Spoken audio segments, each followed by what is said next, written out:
Buhay ni Siagotku, Part 5, sa bahay nila.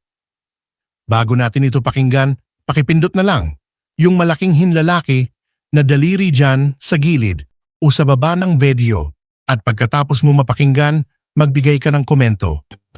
Kinabukasan, seryoso si Siagotku sa sinabi niyang sa bahay muna siya maghahanap ng trabaho.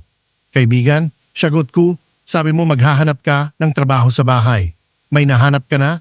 Siagotku, oo, meron na. Kaibigan, talaga? Anong trabaho? Siagotku, housekeeper.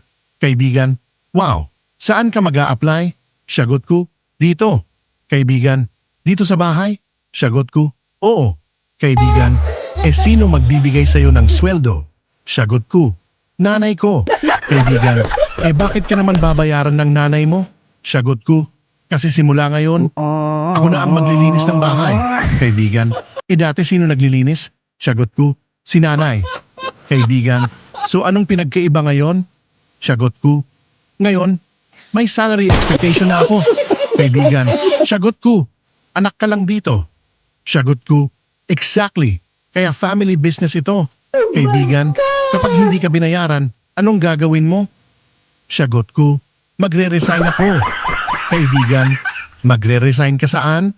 Siagotku, sa sarili kong bahay at doon niya napatunayan kahit sa bahay, hindi madaling maging empleyado. Abangan ang part 6 ng buhay ni Siagotku. Tawa mo, sagot ko.